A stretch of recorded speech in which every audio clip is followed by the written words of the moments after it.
ሰላም እንዴት ናችሁ?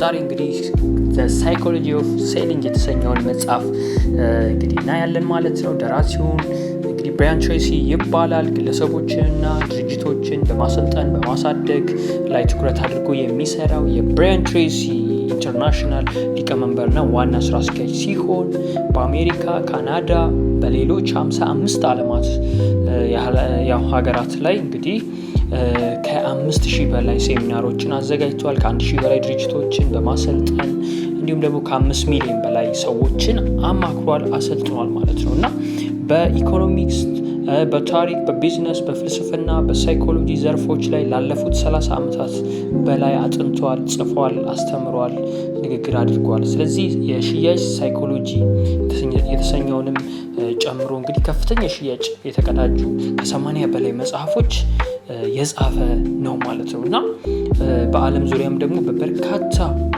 ቋንቋዎች ተተርጉመዋል፣ ትልልቅ ተቀባይነትን አግኝተዋል ማለት ነው። የሚያተኩረው ከሽያጭ ጀርባ ባለው አስተሳሰብ ላይ እንጂ ቴክኒኮችን ብቻ አይደለም ማለት ነው። ስለዚህ ብራያን ትሬሲ በሽያጭ ላይ 80% ያህሉ ሳይኮሎጂ ሲሆን 20% ደግሞ ቴክኒክ እንደሆነ ይነግረናል ማለት ነው። ስለዚህ በራስ መተማመን፣ የራስ ምስል እንዲሁም ደግሞ እምነቶቻችን የሽያጭ አፈጻጸም ላይ ምን ያህል ተጽዕኖ እንደሚያሳድሩም ደግሞ ይነግረናል ማለት ነው። ስለዚህ በመጽሐፉ ውስጥም እንግዲህ 8 ምዕራፎች ያሉት ሲሆን የመጀመሪያው ምዕራፍ እንግዲህ የመሸጥ ውስጣዊ ጨዋታ ይላል ወይም ደግሞ the inner games of selling እና በዚህ ውስጥ ደግሞ ምን እንደተካተቱም ደግሞ እናያለን ማለት ነው። ስለዚህ የሽያጭ ስኬት የሚወስነው ማንኛውም የሽያጭ ዘዴ ውጤታማ ከመሆኑ በፊት በእርሶ አእምሮ ዝግጅት እና ውስጣዊ ስነልቦና ይወስናል። ስለዚህ እንግዲህ በአእምሮ ዝግጅት ውስጥ እንዲሁም ደግሞ ይሄ ብሊቫችን ማለት ነው። ይሄ ለምሳሌ ለራሳችን ሰልፍ ስቲም አለ፣ ለራስ የምነግረው ነገር በጣም ወሳኝ ነገር ነው ማለት ነው። ስለዚህ ለራሳችን የምንነግረው ነገር በጣም እንግዲህ ሽያጭ ላይ ከመሸጡ በፊት ውስጣችን ያለው እምነት ነው። እንግዲህ የተጠራጠረ አንድ ሰው ሊሸጥ አይችልም ማለት ነው። ይሄ ነገር በፕሮዳክቱ ወይም በሰርቪሱ በሚሰጠው ነገር ሰርቪስ ፕሮዳክት ብቻ አይደለም፣ ሀሳቡን ራሱ ማለት ነው። ስለዚህ በውስጣችን ያስቀመጥነው ወይም ደግሞ ውስጣችን ያለው እምነት በጣም ትልቅ ወሳኝ ነው ማለት ነው። ስለዚህ ምዕራፍ 1 ላይ በጣም እንደውም እዚህ ጋር ሌላኛው ለየት የሚያደርገው አዲስ ነገር ምናልባት በሽያጭ ላይ እንግዲህ በደንብ እዚህ ጋር ማየት ያለብን 20% የሚሆኑ ከፍተኛ የሆኑ በኢንዱስትሪው ማለት ነው። በኢንዱስትሪው 20% የሚሆኑ የኢንዱስትሪውን 80% ገቢ ራን ያደርጋሉ እነሱ ጋር ነው ማለት ነው። ሌላኛው ደግሞ 80% የሚሆኑት ቀሪዎቹ ደግሞ 20%ቱን የኢንዱስትሪውን ገቢ እነሱ ጋር ይገባል ማለት ነው። ስለዚህ አሁን ያላችሁበት ደረጃ ወይም ደግሞ 20% ቶፕ 20% ውስጥ ለመግባት ከፈለጋችሁም ደግሞ በእርግጠኝነት ይህን መጽሐፍ አንብባችሁ በእርግጠኝነት ስቴፖች አሉት። እነዛን ስቴፖች በደንብ እየነገረን እንግዲህ ወደ ውጤት እናመጣበትን መንገድ ይነግረናል ማለት ነው። ስለዚህ እነዚህን መሰረቶችም አድርገን እናያቸዋለን ማለት ነው። ሰብስክራይብ ማድረጋችሁን ላይክ ማድረጋችሁንም እንዳትረሱ። እንቀጥላለን። ስለዚህ ብራያን ትሬሲ የመጀመሪያው ምናልባት 20 ይሄ የፓሬቶ ፕሪንሲፕል ምናልባት ታውቁታላችሁ ብዬ አስባለሁ። 80-20 ይህም ደግሞ ምንድን ነው ካላችሁኝ እንግዲህ በተግባሮቻችን በምንሰራቸው ስራዎች ውስጥ በጣም ጥቂት ተግባራቶች ብቻ ናቸው ትልልቅ ውጤቶች እንድናመጣ የሚረዱን ማለት ነው። ለምሳሌ 20-80 ሲባል ለምሳሌ 20% ተግባርክ 80% ትልቁን ውጤት ያመጣል ማለት ነው። ታዲያ በየዘርፋችሁ ያላችሁበት ኢንዱስትሪ ውስጥ ለምሳሌ በጣም ወሳኝ ተግባራቶች ብላችሁ ብዘረዝሯቸው እነዛ ተግባሮች ውስጥ ደግሞ ምናልባት ከ10 ተግባራቶች ውስጥ ሜቢ 2 ተግባራቶች ናቸው ትልልቅ ውጤቶች የምናመጣበት ማለት ነው። ስለዚህ እነዛን ነገሮች ላይ በደንብ ጠንክረን እንድንሰራ የሚያሳየን እንግዲህ ምዕራፍ 1 ላይ እችኛዋን አብሶ ደግሞ የራስ ምስል ለራሳችን የምንሰጠው ግምት በጣም ወሳኝ እንደሆነ ይነግረናል ማለት ነው። እንግዲህ ወደ ሽያጭ ደግሞ እንድናደርግ ወይ ደግሞ ሽያጭ እንድናስኬድ ክሎዝ እንድናደርግ የሚያደርጉ ደግሞ ሂደቶችንም ደግሞ እዛ ጋር ይነግረናል ማለት ነው። ስለዚህ ሌላኛው በጣም ያስተማረኝ ሜቢ የሚጠቅማችሁ ብዬ የማስበው ሌላኛው አሳይመንቶችን ይሰጠናል ማለት ነው። እነዚህን አሳይመንቶች በደንብ አድርጎ መተግበር በጣም አሪፍ እንደሆነና ውጤት እንደምናመጣበት ስለሚናገር ስለዚህ ወደ ምዕራፍ 2 ከመግባታችን በፊት በዋናነት እዚህ ጋር ማየት ያለብን ማይንድሴት በጣም ወሳኝ ነገር እንደሆነ ሽያጭ ሳይኮሎጂ ላይ ይናገራል ማለት ነው። ሌላኛው ደግሞ እንግዲህ ምንድነው ካላችሁኝ በራሱ መተማመን ከፍተኛ የራስ ግምት እንግዲህ ያለው የሽያጭ ሰው ለመሆን እንግዲህ መወሰን እንዳለብን ይህንንም ደግሞ ለራስ ደጋግመህ መንገር እንዳለብሽ ለራሳችሁ የምትሰጡት ይሄ ሰልፍ ስቲም ለራስ የምትሰጠው ይሄ ሰልፍ ኮንፊደንስ በጣም ወሳኝ ነገር ነው ማለት ነው። ከዛ በመቀጠል ልምምዶች ስለሆኑ አሁንም ነግራችሁ በራሳችሁ መለማመድ ይጠበቅባችኋል ማለት ነው። በንግድ እጅግ ምርጡ ሰው ሆነ ራስህን አስበው። እንግዲህ የምታየው ሰው የምትሆነውን እንግዲህ በኢንዱስትሪ ላይ በሽያጭ ኢንዱስትሪ ላይ ባላችሁበት ካምፓኒዎች ውስጥ እንግዲህ በጣም ምርጡ የሚባለውን ሰው አስቡትና ልክ እንደዛ አክት ማድረግ በሀሳብ ደረጃ፣ በስሜት ደረጃ፣ በተግባር ደረጃ ያን ሰው እንግዲህ ሆነ ያው ቪዥዋላይዝ ማድረግ ማለት ነው። ምንም ነገር ቢፈጠር ደግሞ እንደማታቋርጥ ቀድመ ወይም ደግሞ አስቀድመ ወስን ማለት ነው። መውደቅ አማራጭ ስላልሆነ ማለት ነው። ምክንያቱም ለመውደቅ ለምን ጀመርከው ነው። ስለዚህ ሌላኛው ደግሞ እምቢ መባልን ደግሞ ግለሰባዊ ፐርሰናል አድርጎ አለመውሰድ ማለት ነው። ምክንያቱም ይሄ በስራ ውስጥ ያለ ነገር ነው ማለት ነው። ሁሉም ሽያጭ ውስጥ እንግዲህ እምቢ መባል የትኛውም ቡቲክ ብትገባ ምናልባት አንድ ጫማ ለመግዛት 3-4 ቡቲኮች ልትሄድ ትችላለህ ማለት ነው። ልክ እንደዚሁ በእነሱ ቦታ ስታዩ ደግሞ 4 ሪጀክት አድርገህ 5ኛው ነው የምትገዛው እንደማለት ነው። ስለዚህ እምቢ መባል ተፈጥሯዊ ነው ማለት ነው። በዘርፍህ ላይ ያሉ መሪዎችን ተከተል ይላል። የኛው አክሽን ፕላን ስለሆነ እንግዲህ በየዘርፋችን ላይ ያለ በጣም ሲኒየር በጣም ኢንፍሉዌንሻል ሊደሮች አሉ። እነሱን መከተል ራስን ከፍተኛ ተከፋዮች እጅግ ስኬታማ ሰዎች ጋር እስኪ ከነሱ ጋር አድርገህ አስበው ማለት ነው። ምን እንደሚሰሩ እወቅና ተመሳሳይ ውጤት እስከምታገኙ ድረስ እንግዲህ ያን ተመሳሳይ ነገር መስራት ነው ማለት ነው። ሌላኛው ደግሞ በዘርፍ ያሉ ከፍተኛ 20% ሰዎች ለመቀላቀል ዛሬውኑ ወስን። አስታውስ፣ ካንተ የሚበልጥ ሆነ ካንተ የተሻለ ብልህ የሆነ ማንም የለም። እንግዲህ ካንቺ የሚበልጥ ካንቺ የተሻለ ማንም የለም ማለት ነው። ስለዚህ ያኛው ከፍተኛ 20%ዎች ውስጥ ያሉት የሚያደርጉትን እግር በእግር የተከታተልን ማድረግ በጣም ወሳኝ ነገር ነው። በ20%ዎች ውስጥ ለማደግ ማለት ነው። ሌላው ሰው ያደረገው ማንኛውም ነገር አንተም ማድረግ ትችላለህ ማለት ነው። እውነታው ማንም ሰው የሚያደርገውን አንተ ማድረግ ትችላለህ። ሽያጭ ላይ ደግሞ ገቢ የሚወሰነው በራስ ነው ማለት ነው።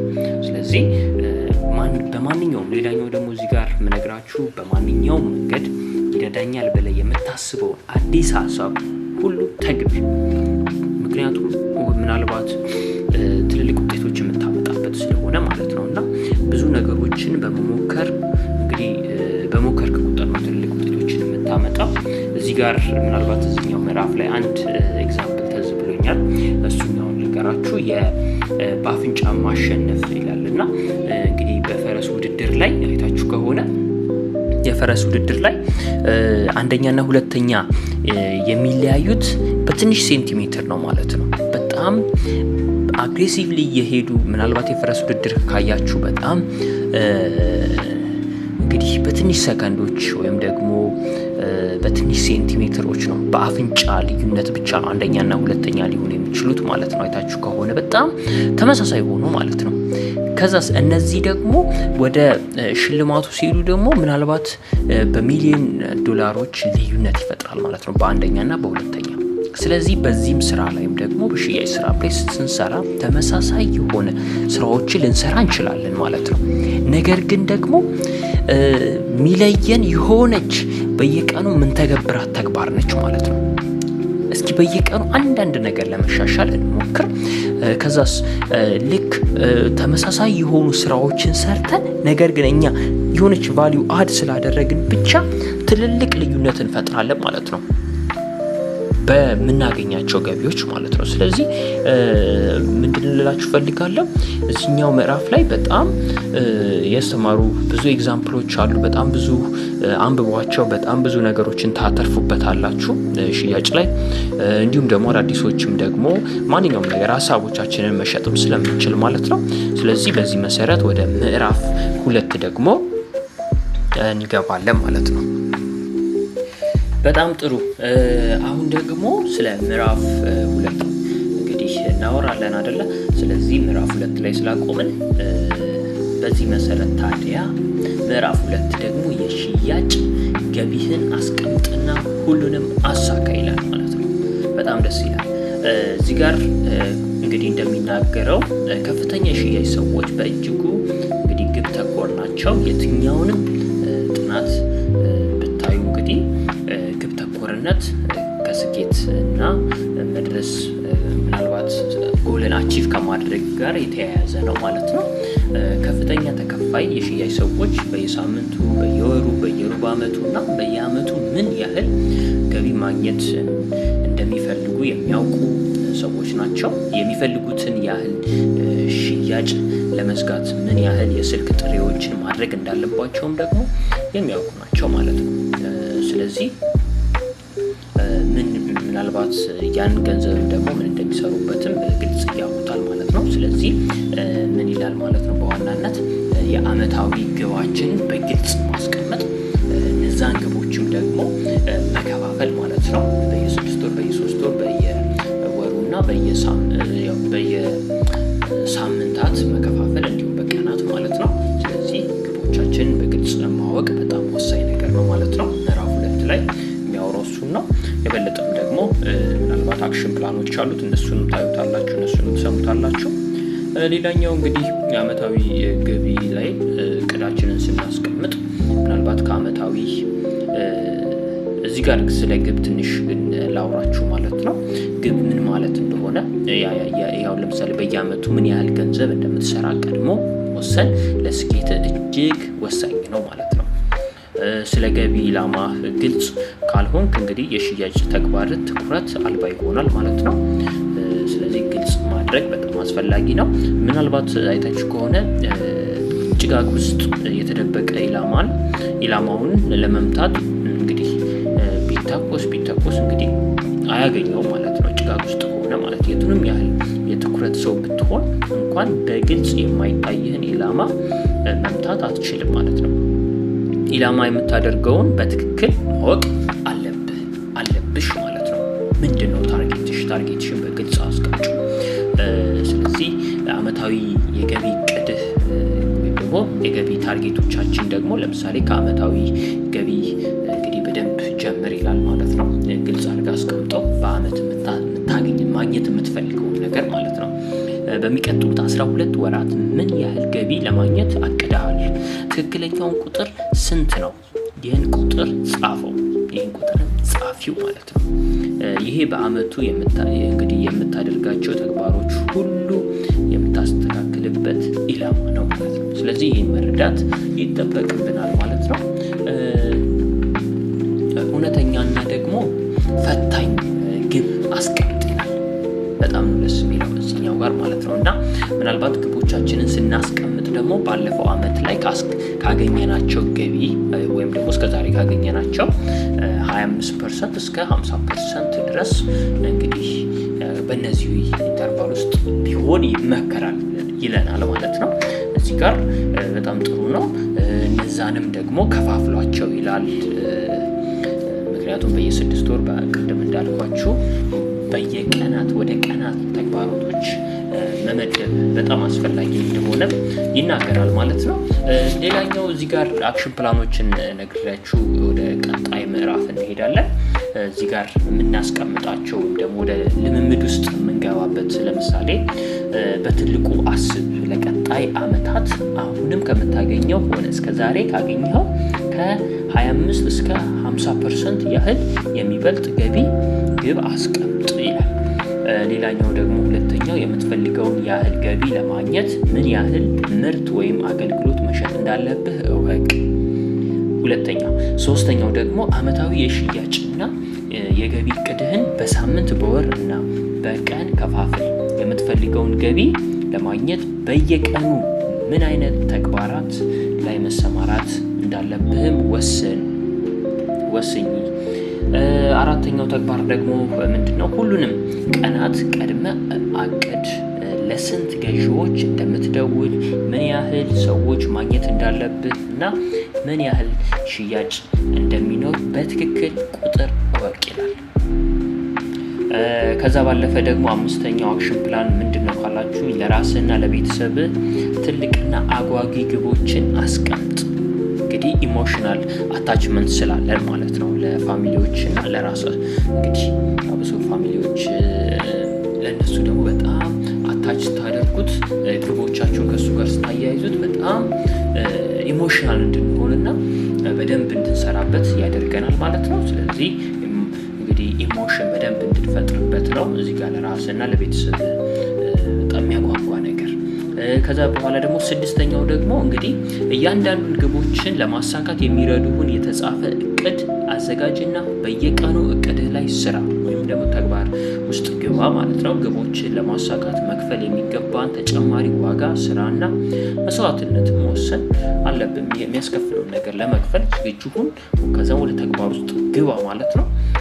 እንግዲህ አንተም የምትፈልገውን መወሰን ትችላለህ። ዋና ዓላማችን እንግዲህ ግቦቻችን፣ መዳረሻዎቻችን በግልጽ አውቆ እዛ ላይ መድረስ እንደሆነ ይነግረናል ማለት ነው። ስለዚህ ምዕራፍ 2 በዚህ መሰረት ይጠናቀቃል። ወደ ምዕራፍ 3 ደግሞ እንቀጥላለን። ምዕራፍ 3 ሰዎች ለምን ይገዛሉ? አንድ ሰው ምርትን ወይም አገልግሎትን ሊገዛ የሚችልባቸው ብዙ ምክንያቶች አሉት። እንግዲህ ስለዚህ ሰዎች የሚገዙት ምናልባት በእናንተ ወይም ደግሞ የሚገዙት በአንተ ወይም በአንቺ ሳይሆን በራሳቸው ምክንያት እንደሆነ በደንብ መረዳት ይኖርብናል ማለት ነው። እና ጀማሪ የሽያጭ ሰራተኞች ደግሞ የሚሰሩት በጣም ስህተቶች አንደኛው ምንድነው ከተባለ ደንበኞችን እንዲገዙ ከሚያነቃቋቸው ምክንያቶች ይልቅ በራሳቸው በሻጮቹ ግላዊ ምክንያቶች እንዲገዙ ሊያደርጓቸው መሞከራቸው ነው። ስለዚህ አንዳንዴ መረዳት ያለብን ነገር ምንድነው? ገዢዎቻችን የሚገዙት በራሳቸው ምክንያት ነው። ያን የራሳቸውን ምክንያት እስካልተረዳ ድረስ ወይም ደግሞ የራሳችንን ምክንያት ለምሳሌ ሆኖ ወይም ደግሞ የቤት ኪራይ ደርሶብን ወይም ደግሞ የገንዘብ ችግር ብሎብን የኛን ከኛ ስሜት አንጻር ከሆነ በጣም እንግዲህ ሽያጩን ማሸጥ አንችልም ማለት ነው። ስለዚህ ችላ ሊባሉ ከማይገባቸውና እጅግ ጠቃሚ ከሆኑ የሽያጭ ሂደቶች ዋነኛው ደግሞ ገዢ ምን እንደሚፈልግ በትክክል ለይቶ ማወቅ ነው ማለት ነው። ይህ እንግዲህ ገዢ በዚህ ሰዓት ለምን ያንተን ምርት ወይም አገልግሎታችንን ሊገዛ እንደፈለገ ለማወቅ አስፈላጊ የሆነውን ያህል እንግዲህ ጊዜ ሰጥተንና መጠየቅ የሚገባን ጥያቄዎችን ሁሉ ጠይቀን ማወቅ ይጠበቅብናል ማለት ነው። ስለዚህ የገዢህን ፍላጎቶች በትክክል ማወቅ ካልቻልክ ሙሉ ሽያጭ ሂደት ይቆማል። ታዲያ እነዚህ መሰረታዊ መነቃቃቶች አሁን ለምሳሌ አንድ ሰው እንደ መሰረታዊ ህግ ሁሉም የሰው ድርጊት የሆነ አይነት መሻሻልን ግብ ያደረገ ነው ማለት ነው። ስለዚህ አንድ የሆነ መሻሻል ስለሚፈልጉ ነው ነገር የሚገዙት ማለት ነው። ሰዎች ምርት ወይም አገልግሎትን የሚገዙትም ያው እንግዲህ አንድ ነገር መሻሻል አለበት ወይም በራሴ ላይ ወይም ደግሞ በዙሪያዎች ላይ አሁን ካለሁበት የሆነ አንድ ስቴፕ ከፍ ማለት ፈልጋለሁ ብሎ ነው ማለት ነው። ስለዚህ ይህንን በደንብ አድርገን ማሰብ አለብን ማለት ነው። ሌላኛው ደግሞ እዚህ ጋር እንግዲህ የምናያቸው ይኖራሉ ማለት ነው። እንግዲህ አሁን እዚህ ጋር ሙሉ በሙሉ መጽሐፉ ምዕራፍ 2 ላይ ያለውን አይደለም እንግዲህ ከዛ ውስጥ ጨመቅ ያደረግነው ስለሆነ ስለዚህ እናንተም ደግሞ ሙሉን በደንብ አድርጋችሁ አንብቡት። በጣም ብዙ ነገሮችን ነው የሚዳስሰው። ሽያጭ እንትናችን ላይ በጣም ስኪላችን ክህሎታችን የምናሳድግበት ስለሆነ ስለዚህ ስሜታዊ እሴቶች የሚልም አለው እዚህ ጋር ለምሳሌ ብዙ ጊዜ ሽያጭ ሰዎች ደንበኞቻቸውን የምርት ወይም አገልግሎታቸው ዋጋ የገበያው ምርቱ የሚባለው እንደሆነ ለማሳመን ይሞክራሉ ማለት ነው። ነገር ግን ደግሞ የሚገርማችሁ ገዢው ብዙ ጊዜ የሚጨነቀው ምርቱን ስለሚሸጠው ድርጅት ዝናና ተቀባይነት ነው። ስለዚህ ይሄንን መረዳት አለብን ማለት ነው። የኔና የናንተ ወይም ደግሞ ፕሮዳክታችሁ ወይም ሰርቪሳችሁ ብቻ ሳይሆን የዛስ ድርጅት ተቀባይነት እንዴት ነው፣ እነዚህ በጣም ያሳስባቸዋል ማለት ነው። ስለዚህ ይህንንም በደንብ አድርገን ማወቅ እንደሚጠበቅብንና ሌላኛው ምናልባት 3 እድሎች እንዳሉት እዚህ መጽሐፍ ላይ ይናገራል። አንድ ገዢ ማለት ነው የመጀመሪያው ሊገዛ ይችላል። ሁለተኛው ደግሞ ላይገዛህም ከሌላ ሰው ሊገዛ ይችላል። ካንተ ተፎካካሪ ከሆነ አይነት ሰው ወይም ደግሞ ካምፓኒ ሊገዛ ይችላል። ሶስተኛው ደግሞ ላይገዛም ይችላል ማለት ነው። ስለዚህ የኔና ያንተ ምርጫ እንትናችን ምንድነው ከተባለ ያ ሰው ላይገዛበት የሚችልበትን ምክንያቶች ወይም ደግሞ እነዛን ስህተቶች ሊሆን ይችላሉ። እነዛን ነገሮች መቀነስ ነው ከኔና ከናንተ ወይም ደግሞ የሚጠበቀው እንደ ሴልስ ፐርሰን ማለት ነው። ስለዚህ ይሄንን በደንብ አድርገን ማወቅ አለብን ማለት ነው። እንደውም እዚህ ጋር ምን ይላል? ሁለቱንም ሞክር ይላል። ለምሳሌ በእርግጥ ምርጡ የሽያጭ አቀራረብ ገዢ ቢገዛ እጅግ እንደሚጠቀም እንግዲህ ገዢያችን ቢገዛ እጅግ እንደሚጠቀም ወይም ደግሞ ይህን ሽያጭ ችላ ቢል ደግሞ የሚቀርበትን ነገር እንዳለ ማሳየት ነው። እንግዲህ ጥቅሞቹን የሚያገኛቸውን ጥቅሞችንና የሚያጣቸውን ማለት ነው። ባይገዛቸው የሚያጣቸውን ምንድን ነው? ስለዚህ አንድ ፕሮዳክት ሊኖር ይችላል። ያን ፕሮዳክት ባይገዛ ሜቢ ይሄን ነገር ልትጎዳ ትችላለህ፣ ይሄን ነገር ላታገኝ ትችላለህ፣ ይሄን ጥቅም ልታጣ ትችላለህ ብላችሁ በደንብ አድርጋችሁ የሚያገኘውንና የሚያጣውን ነገር ማሳወቅ በጣም በጣም በጣም አስፈላጊ ነገር እንደሆነ ይናገራል ማለት ነው። ስለዚህ ሌላኛው ደግሞ እዚህ ጋር በጣም ብዙ ፖይንቶች ቢኖሩትም ለምሳሌ ደንበኛ ከመግዛቱ በፊት ጥቂት ጊዜያት ወስጄ ማሰብ እፈልጋለሁ ካለ እንግዲህ ምናልባት ቅድም ካልኳችሁ አንዱን ነገር እያለ ነው። አንደኛው የምትሸጠውን ነገር የመግዛት የራሱ የማድረግ ፍላጎት የለውም ወይም ደግሞ በሆነ ምክንያት በትክክል አልተግባባችሁም። ምናልባት ደግሞ ምርትም ወይም አገልግሎትን ባይገዛ የተሻለ ሊሆን እንደሚችልና ገንዘቡን ከኪሱ ውስጥ ቢያቆይ እንደሚሻል አስቧል ማለት ነው። ስለዚህ በደንብ አድርገን መረዳት አለብን ማለት ነው። ስለዚህ እንዳልኳችሁ ሁለተኛው ደግሞ ከመግዛቱ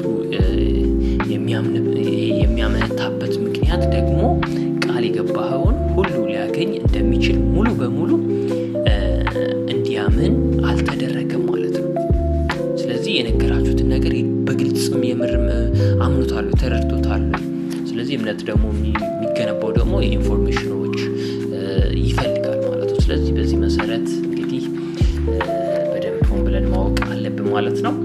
ሌላኛው ሜቢ እዚህ ጋር በጣም ደስ የሚል ፖይንት አለ። ሌላ ኃይል ያለው እንግዲህ ጠያቂው ጋር ነው ይላል እና እዚህ ጋር ደግሞ በጠየቅን ቁጥር ያን ሰው ሜቢ እንደዛም ሪጀክት ሊያደርገን ይችላል። ኦኬ እንደዚህ ያልከው ከዚህ አንጻር ነው ወይ እንደዚህ ያልከን ይሄኛው ምርት ስላልተመቸ ነው ወይ ወይም ደግሞ አይሰጠኝም ብለህ ስላሰብክ ነው ወይ ብላችሁ መጠየቅ ያለባችሁ ጥያቄዎች መጠየቅ በጣም ወሳኝ ነገር ነው። እንደውም ኃይሉ ያለው ጠያቂው ጋር ነው ይላል። መልሶቹን እየሰጠ ያለው ግለሰብ ጥያቄዎቹን በጠየቀው ሰው ቁጥጥር ውስጥ ነው ይላል። ስለዚህ አንዳንዴ ገስቶችም ሊሆን ይችላሉ። አሁን ለምሳሌ ከስተመሮችን በጠየቋችሁ ቁጥር ጨዋታውን ምናልባት ሚስ አድርጋችሁታል ማለት ነው እንደ ሽያጭ ባለሙያ።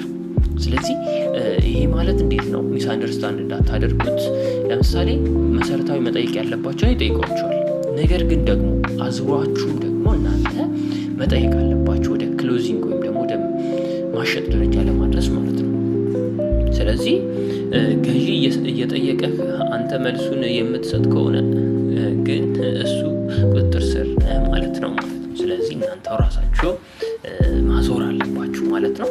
ለምሳሌ ደንበኛ ከመመለስ ይልቅ እንግዲህ ምን ታድርገዋለህ? መልሱን ከመመለስ ይልቅ ብዙ ሰዎች ወይም ደግሞ እንደዚህ ብለው ይጠይቁኛል። ጥሩ ጥያቄ ነው።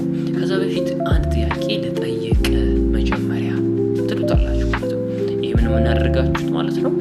ቦታውን ትይዙታላችሁ ማለት ነው። የሰጭነትን ስሜት ማለት ነው። ሻጭም ጊዜ ይሰጣል ወይም ደግሞ የሆነ ነገር አለው የሚሰጠው የሚያበረክተው ነገር። ስለዚህ ቦታህን እንድትይዘው ያደርጋል ማለት ነው። ስለዚህ በደንብ በጣም ወሳኝ ነገር ነው ማለት ነው። እንግዲህ ሌሎችም አሉ በጣም ወሳኝ ነገሮች። ለምሳሌ ደንበኞች የሚገዙት ጥቅም መፍትሄ ነው እና ስለዚህ በእነሱ ዙሪያ ጥያቄዎችን መጠየቅ በጣም አስፈላጊ ነው። በዚህ ዙሪያ ምን እየሰራህ ነው? እንዴት እየሰራህ ነው ትሉታላችሁ። በዚህ ዙሪያ ላይ የወደፊት እቅድ ምንድን ነው? ምናልባት እነዚህ ምናልባት ምርታችንን ወይም ሌሎች ምርቶችን ብትጠቅም ላንተ አሁን የምታገኛቸው ነገሮች ምንድን ነው? ጥያቄዎች አሉ። እነዛ ጥያቄዎች ጠይቁት ማለት ነው። ሌላ እዚህ ጋር አንድ ያው እንግዲህ የተግባር ልምምዶች ብሎ ያስቀመጣቸዋል። እነዛን ሼር አድርጋችኋለሁ። ከዛ እናንተ በድግግሞሽ ያዳመጣችሁት እነዚህን ልምምዶች በደንብ መተግበር ነው። ከዛ በኋላ የበለጠ አንድ ስቴፕ ከፍ ትሉበታላችሁ በእርግጠኝነት። የመጀመሪያው ምንድን ነው? የተግባር ልምምድ እንግዲህ ምርትህ ሊያሳካቸው የሚችል ደንበኞችህን ፍላጎቶች ዘርዝር ይላል። ስለዚህ ፍላጎቶቻቸውን ዘርዝሩ። ዝርዝርህን ለደንበኛ በሚሰጡት ጥቅም ቅደም ተከተል አደራጅ። ገዢዎቻችሁ እንግዲህ ለደንበኞች በሚሰጡ ገዢዎቻችሁና ሽያጮች በእነዚህ ፍላጎቶች ዙሪያ አድርግ። ገባችሁ አይደለ? ስለዚህ በዛ ዙሪያ ውስጥ ነው የምታደርገው ማለት ነው። ፍላጎቶቻቸውን ካወቃችሁ በኋላ በምርት ወይም በሽያጭ በተደሰቱ ደንበኞች ላይ ቋሚ የገበያ ጥናት አድርግ። እንግዲህ ምርትን ገዝተው ተጠቅመው የወደዱት ከዛስ ጥናት ካደረገ በኋላ አንድ ሰው ከሌላ ሰው ይልቅ ከአንተ እንዲገዙ ያደረጋቸውና ከምርት ወይም ደግሞ ከአገልግሎት ያገኙት ነገር ምን እንደሆነ እወቅ። በደንብ አድርጎ ማወቅ በጣም ወሳኝ ነገር ነው ማለት ነው። ስለዚህ ካወቀ በኋላ እንግዲህ የንግድ ደንበኞችን ሶስተኛው እዚህ ጋር ምን ይላል? የንግድ ደንበኞች በጣም የሚፈልጉት ጥቅም ምን እንደሆነ እወቅ። እናም በእያንዳንዱ የሽያጭ ንግግርህ ያን ጥቅም የምታብራራበትን መንገድ ፈልግ። እንግዲህ ካወቀም በኋላ ከተረዳም በኋላ እንግዲህ ስታወራ ከዛ ነገር ጋር እያያያዝክ ታወራለህ ማለት ነው። ስለዚህ ሞር ሽያጭ ይኖርሃል ማለት ነው። ሌላኛው ደግሞ ደንበኛ አንተ የምትሸጠውን በመግዛቱ የሚያገኘውን ወይም ደግሞ የሚያጣውን ነገር ላይ ለይ ማለት ነው። እንግዲህ ይሄን በደንብ አድርገን መረዳት አለብን። የያዛችሁት ፕሮዳክት ወይም ሰርቪስ አንድ ሰው ቢገዛው የሚያገኘውን ጥቅምና የሚያጣውን ጉዳት በደንብ አድርጎ መረዳት ይፈልጋል ማለት ነው። ያንንም ደጋግመህ በማጉላት አሳየው ደግሞ አሳውቀው ማለት ነው። ስለዚህ አምስተኛው ደግሞ ልምምድ ምንድን ነው? ለስኬት ልበስ ይላል። እንግዲህ ለስኬት ልበስ። ዋው! ይሄኛው ደግሞ እንግዲህ ሽያጭ ስራ ላይ የራሱን አለባበስ አለው አይደለ? ያንን አለባበስ አሁን ሱፍ መልበስ ካለብህ፣ ፕሮፌሽናል መልበስ ካለብህ ፕሮፌሽናል መልበስ ግዴታ ነው ማለት ነው። ስለዚህ ብዙ ሰዎች እኔ አይመቸኝም እኔ አልወድም ምናምን አይደለም፣ ግዴታ ይፈልጋል ማለት ነው። ስለዚህ ለስኬት ልበስ ትክክለኛ የንግድ አለባበስ የተጻፈ መጽሐፍ አንብባችሁ ይህንን ነገር ደግሞ ታገኙታላችሁ ማለት ነው። ስለዚህ ምናልባት እዚህ ጋር አንድ ቲፕ ልንገራችሁና ሰዎች እናንተን በ3 ሰከንድ ውስጥ አይተዋችሁ ጀጅ ያደርጓችኋል። በ3 ሰከንድ ውስጥ ማለት ነው። አለባበሳችሁ ወይም ደግሞ እናንተ እስኪ የሆነ ሰው አስቡና ልክ መጀመሪያ ባታውቁት እንኳን አለባበሱን አይታችሁ የሆነ ነገር በ3 ሰከንድ ውስጥ ብቻ ስካን አድርጋችሁት ማለት ነው። ቀጣይ 3 ደቂቃ ውስጥ ደግሞ ያ ሰው ምናልባት ስታወሩ የሚያወራበት መንገድ አፕሪሺየት የሚያደርጋችሁ ከሆነ ወይም ደግሞ አፕሪሺየት የምታደርጉ ከሆነ በጣም አሪፍ ተቀባይነት ታገኛላችሁ። ስለዚህ ከዛ በኋላ 30 ደቂቃ 40 ደቂቃ እናንተን ያደምጣችኋል። ስለዚህ ይህን ነገር በደንብ አድርጋችሁ ሪሰርች ፕሪንሲፕል አለ፣ እሱን በደንብ ትንበሉት። ካለባበስ ጋርም የተያያዘ ነው ማለት ነው።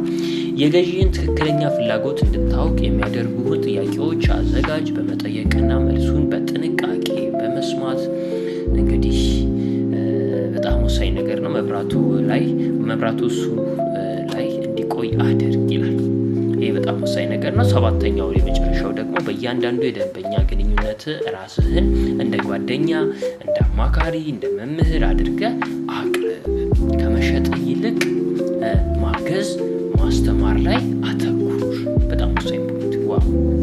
ስለዚህ እንደ አማካሪ፣ እንደ ጓደኛ፣ እንደ መምህር ሆነ መቅረብ ነው ማለት ነው። ስለዚህ ከዛ በኋላ ምን ይሆናል ማለት ነው? መፍትሄ ነው የምትሰጠው ማለት ነው።